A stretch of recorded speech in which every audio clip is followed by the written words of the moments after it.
வணக்கம் தோழர்களே. இன்று நாம் மனித உடலில் உறங்கிக் கொண்டிருக்கும் ஒரு அபாரமான சக்தியை பற்றி பேசப்போகிறோம். ஆம், அதுதான் குண்டலினி சக்தி. குண்டலினி என்ற வார்த்தையை கேட்டதும் பலருக்கும் பலவிதமான கேள்விகள் எழும். இது ஒரு மர்மமானதா, ஆபத்தானதா, ஆன்மீக வளர்ச்சிக்கு எப்படி உதவும் என்ற கேள்விகள் எழுவது இயல்பானது. இந்த வீடியோ பதிவில் குண்டலினி என்றால் என்ன, அது எங்கிருக்கிறது, அதன் விழிப்புணர்வு எப்படி நிகழ்கிறது, அதன் பலன்கள் என்ன, பாதுகாப்பான முறையில் அதை எப்படி அணுகுவது என்பது வரை அனைத்தையும் தெளிவாக பார்க்க போகிறோம். ஆன்மீக பாதையில் இருப்பவர்களுக்கும் தங்களை பற்றி ஆழமாக புரிந்து கொள்ள விரும்புபவர்களுக்கும் இந்த வீடியோ மிகவும் பயனுள்ளதாக இருக்கும். இறுதி வரை தவறாமல் ஸ்கிப் செய்யாமல் பாருங்கள் நண்பர்களே. முதலில் குண்டலினி என்றால் என்ன? குண்டலினி என்பது சமஸ்கிருத சொல். இந்த சொல்லுக்கு சுருண்ட பாம்பு அல்லது சுருண்டது என்று பொருள். இது ஒரு சக்தியின் வடிவம். நமது முதுகுத்தண்டின் அடிப்பகுதியில் மூலாதார சக்கரத்தில் ஒரு பாம்பு சுருண்டிருப்பது போல உறங்கிக் கொண்டிருக்கும் ஒரு தெய்வீக ஆற்றல்தான் இந்த குண்டலினி சக்தி. இது வெறும் உடல் சார்ந்த சக்தி மட்டுமல்ல, பிரபஞ்ச ஆற்றலின் ஒரு நுண்ணிய வடிவமாக பார்க்கப்படுகிறது. குண்டலினி எங்கே இருக்கிறது என்று கேட்டால், பெரும்பாலான யோக மரபுகள் குண்டலினி சக்தியானது முதுகுத்தண்டின் அடிப்பகுதியில் உள்ள மூலாதார சக்கரத்தில் உறங்குவதாக கூறுகின்றன. இது 3 அல்லது 3.5 சுற்றுக்களாக சுருண்டு உறங்குகிறது என்று நம்பப்படுகிறது. குண்டலியின் தன்மை எப்படி இருக்கும் அப்படின்னு பார்த்தோம்னா, இது ஒரு செயலற்ற நிலையில் இருக்கும்போது நாம் நமது அன்றாட வாழ்க்கை செயல்களுக்கு தேவையான சக்தியை பெறுகிறோம். இது விழித்தெழும்போது அபரிவிதமான ஆன்மீக மற்றும் உடல் ரீதியான மாற்றங்களை நம்முள் ஏற்படுத்துகிறது. பெண்மையின் படைப்பு ஆற்றலின் ஒரு வடிவமாகவும் இது பார்க்கப்படுகிறது. இந்த குண்டலினி சக்தியின் நோக்கம் என்னவாக இருக்கும் என்று கேட்டால், உறங்கிக் கொண்டிருக்கும் இந்த சக்தியை எழுப்பி முதுகுத்தண்டின் வழியே உள்ள சக்கரங்கள் வழியாக மேல் நோக்கி செலுத்தி சகஸ்ரார சக்கரத்தில், அதாவது கிரீட சக்கரம் என்று சொல்வார்கள், பரமனுடன் இணைப்பதே இதன் இறுதி நோக்கம். இதுவே ஆன்மீக விழிப்புணர்வு அல்லது ஞானம் எனப்படுகிறது. இதில் 7 சக்கரங்கள் இருப்பதாக சொல்லப்படுகிறது. இந்த சக்கரங்கள் 7ஐயும் எழுப்பிவிட்டால் அவன் ஆன்மீகத்தின் உச்சத்திற்கு அடைவான் என்று பொருளாகிறது. சக்கரங்களை பற்றி பார்த்துருவோம். சக்கரங்கள் என்பவை நமது உடலில் உள்ள ஆற்றல் மையங்கள். சக்கரம் என்றால் சக்கரம் அல்லது சுழல் என்று பொருள்.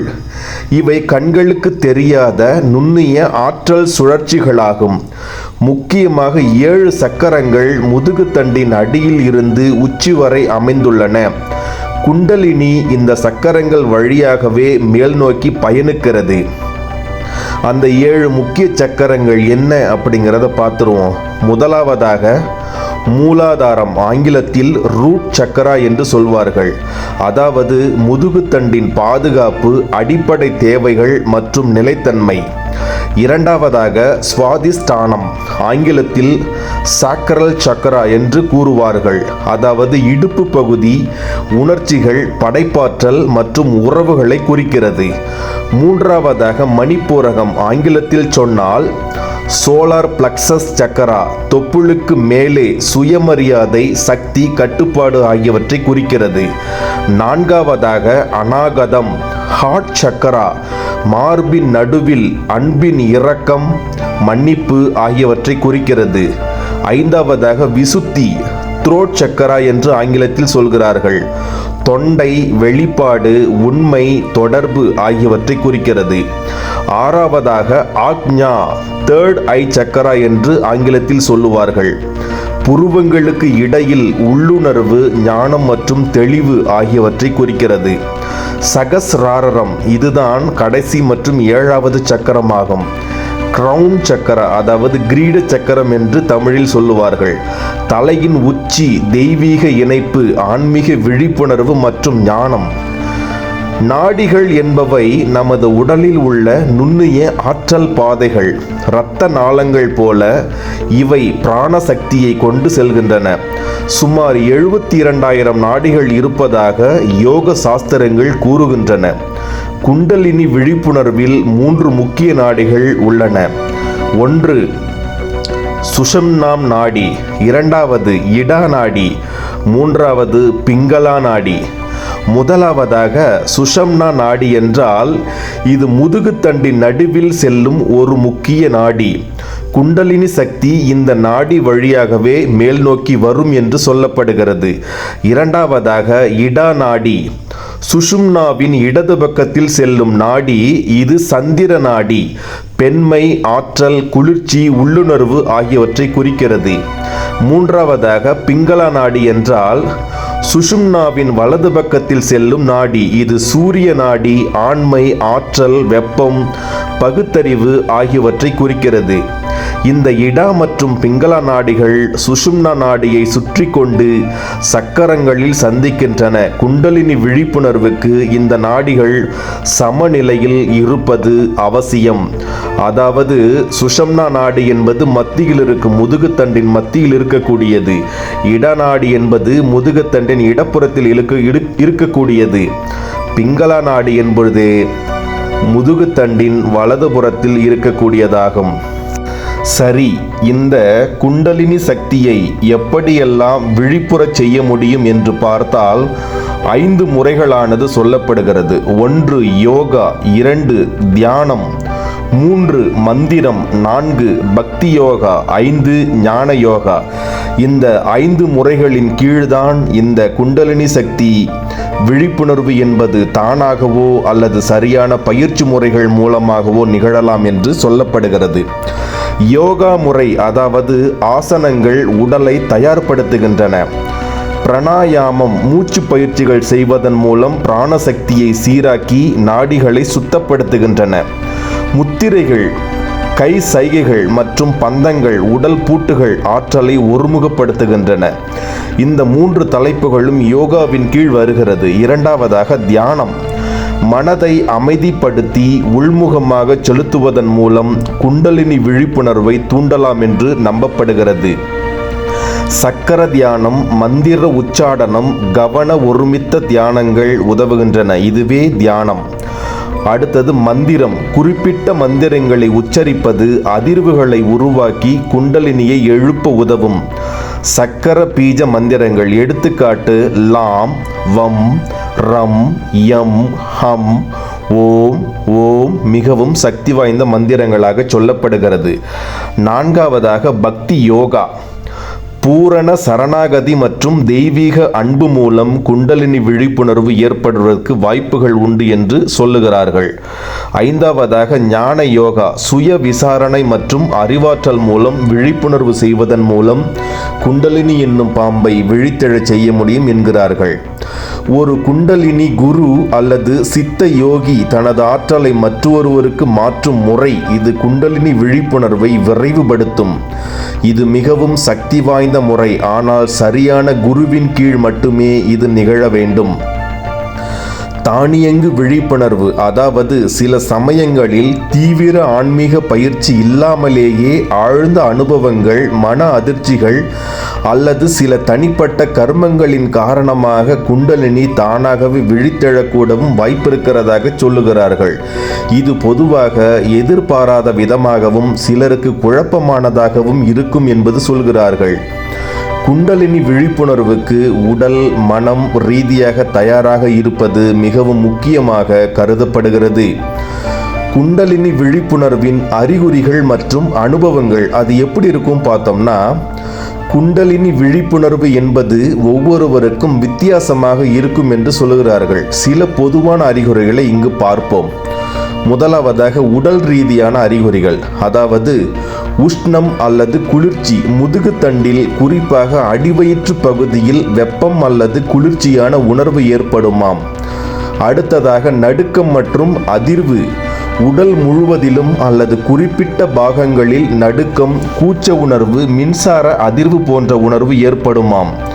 அடுத்ததாக தானியங்கு அசைவுகள், அதாவது உடலின் தானியங்கு அசைவுகள், கை கால் அசைவுகள், தலையாட்டுதல், யோகா ஆசனங்கள் போல தானாகவே உடலை வளைத்தல். அடுத்ததாக சத்தங்கள், உள் காதுகளில் ஓங்கார ஒலி, மணி ஒலி, புல்லாங்குழல் ஒலி போன்ற தெய்வீக ஒலிகளை கேட்பது. அடுத்ததாக மூச்சு மாற்றங்கள், மூச்சு தானாகவே மெதுவாகவோ வேகமாகவோ மாறுதல். சில சமயங்களில் மூச்சு தானாகவே நின்று விடுவது போன்ற ஒரு உணர்வு கூட ஏற்படுமாம். வலி அல்லது அழுத்தம், முதுகுத்தண்டில், சக்கர பகுதிகளில் அல்லது தலையில் அழுத்தம் குத்துவது போன்ற வலி ஏற்படுமாம். உணவு மற்றும் தூக்க மாற்றங்கள், உணவு பழக்க வழக்கங்களில் மாற்றம், தூக்கமின்மை அல்லது அதிக தூக்கம். அடுத்ததாக மன ரீதியான அல்லது உணர்வு ரீதியான அறிகுறிகள் தென்படுமாம். அதாவது தீவிர உணர்ச்சிகள், எதிர்பாராத மகிழ்ச்சி, சோகம், கோபம், பயம் போன்ற தீவிர உணர்ச்சி வெளிப்பாடுகள் தான் இந்த குண்டலினி சக்திக்கு காரணமாக இருக்கும் என்று சொல்கிறார்கள். அடுத்தது கடந்த கால நினைவுகள், மறந்து போன அல்லது அடக்கப்பட்ட நினைவுகள், அதிர்ச்சிகள் மீண்டும் வெளிப்படுதல். அடுத்ததாக உள்ளுணர்வு அதிகரிப்பு, உள்ளுணர்வு கூர்மையாய்தல், சில சமயங்களில் தொலைநோக்கு அல்லது முன்னறிவு பெறுதல். அடுத்தது தெளிவான கனவுகள், மிகவும் தெளிவான அர்த்தமுள்ள கனவுகள் அல்லது ஆன்மீக அனுபவங்கள். அடுத்தது உலக பற்று குறைதல், பௌதீக உலக பற்று குறைந்து ஆன்மீக விஷயங்களில் நாட்டம் அதிகரித்தல். அடுத்தது சமூக மாற்றம், சில நண்பர்களுடனான உறவுகள் மாறுதல், புதிய ஆன்மீக நண்பர்கள் கிடைத்தல் ஆகியவை அறிகுறிகளாக இருக்கின்றன. அடுத்ததாக ஆன்மீக அறிகுறிகள், ஒன்று ஒளி தரிசனம், இரண்டாவதாக தெய்வீக அனுபவங்கள், மூன்றாவதாக ஆனந்த நிலை, நான்காவதாக ஞானம். ஒளி தரிசனம் என்பது உள்முகமாக தெய்வீக ஒளிகளை பார்த்தல். தெய்வீக அனுபவங்கள் என்பது தெய்வ தரிசனங்கள், ஆவிகளுடன் தொடர்பு கொள்ளும் உணர்வு. அடுத்தது ஆனந்த நிலை, எதிர்பாராத பரவச நிலை, பிரபஞ்சத்துடன் இணைந்த உணர்வு. அடுத்ததாக ஞானம், ஆழமான தத்துவ புரிதல், வாழ்வின் அர்த்தத்தை பற்றிய தெளிவு. அடுத்ததாக நாம் பார்க்க போகிறது குண்டலினி விழிப்புணர்வின் நன்மைகள் மற்றும் சவால்கள். இதில் என்னெல்லாம் நன்மை இருக்குது, அதோடு சேர்ந்து அதில் சவால்கள் என்னென்ன இருக்குது அப்படின்னு சொல்லிட்டு பார்த்தோம் அப்படின்னா, ஃபர்ஸ்ட் ஆஃப் ஆல் நன்மைகள் என்ன அப்படிங்கிறத பார்த்துருவோம். அதிகரித்த சக்தி மற்றும் உற்சாகம், உடல் மற்றும் மன ரீதியாக சக்தி ஏற்படும். நோய் எதிர்ப்பு சக்தி, உடல் ஆரோக்கியம் மேம்படும், நோய்கள் குறையும். மன தெளிவு மற்றும் கவனம், மனக்குழப்பங்கள் நீங்கி தெளிவும் கவனமும் அதிகரிக்கும். உள்ளுணர்வு வளர்ச்சி, உள்ளுணர்வு கூர்மையாகும், முடிவெடுக்கும் திறன் மேம்படும். படைப்பாற்றல், கலை மற்றும் படைப்பாற்றல் திறன்கள் மேம்படும். ஆன்மீக வளர்ச்சி, பிரபஞ்ச இணைப்பு, ஞானம், ஆழ்ந்த அமைதி மற்றும் ஆனந்தம். அடுத்ததாக பயம் மற்றும் பதட்டம் குறைதல், மன அழுத்தங்கள் நீங்கி அமைதி நிலைக்கும். அடுத்தது சுய புரிதல், தன்னை யார் என்று அறிந்து கொள்வதற்கான ஒரு பெரும் வாய்ப்பாக இருக்கும். குண்டலினி சக்தியில் ஏற்படும் சவால்கள் மற்றும் அபாயங்களை பற்றி இப்பொழுது பார்க்கலாம். குண்டலினி சக்தி முறையற்ற முறையில் அல்லது தயாரற்ற நிலையில் விழித்தெழும்போது சில சவால்கள் ஏற்படக்கூடும். இது குண்டலினி சிண்ட்ரோம் என்று அழைக்கப்படுகிறது. உடல் ரீதியான சிரமங்கள் ஏற்பட வாய்ப்புகள் உள்ளது. அதாவது தீவிர வலி, அதிக வெப்பம், மின்சாரம் பாய்வது போன்ற தீவிர உணர்வுகள், தூக்கமின்மை, பசியின்மை ஆகியவை. அடுத்ததாக மனக்குழப்பம், சித்த பிரம்மை, பயம், பதட்டம், மனச்சோர்வு மற்றும் மாய தோற்றங்கள். அடுத்ததாக உணர்ச்சி நிலையற்ற தன்மை, தீவிரமான உணர்ச்சி மாற்றங்கள், மனநிலை ஊசலாட்டம். அடுத்ததாக சமூக தனிமை, இந்த அனுபவங்களை புரியாததால் சமூகத்தில் இருந்து விலகி இருப்பது. அடுத்ததாக ஆற்றல் அதிகமாவது, உடலில் அதிகப்படியான ஆற்றல் ஓடுவதால் ஏற்படும் அசௌகரீகம். அடுத்தது இத்தகைய சவால்களை எதிர்கொண்டால் உடனடியாக ஒரு அனுபவமிக்க குரு அல்லது சிகிச்சையாளரை அணுகுவது அவசியம். மனநல மருத்துவ உதவியும் கூட தேவைப்படலாம் என்று சொல்லப்படுகிறார்கள். சரி, பாதுகாப்பான அணுகுமுறையில் இது எப்படி நாம் விழித்தெழச் செய்ய முடியும் என்று கேட்டால், குண்டலினி விழிப்புணர்வு என்பது சக்தி வாய்ந்த ஒரு செயல்முறையாகும். எனவே இதை சரியான வழிகாட்டுதலுடன் அணுகுவது மிகவும் அவசியம் என்று சொல்கிறார்கள். குருவின் முக்கியத்துவம், அதாவது சரியான வழிகாட்டுதல். ஒரு அனுபவிக்க குரு மட்டுமே உங்கள் உடல் மனநிலைமைக்கு ஏற்ப சரியான பயிற்சிகளை சொல்லிக் கொடுக்க முடியும்.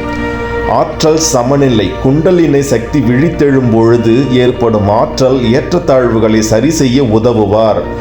பாதுகாப்பு. தவறான பாதையில் செல்வதை தடுத்து பாதுகாப்பான முறையில் முன்னேற உங்களுக்கு குரு உதவுவார்.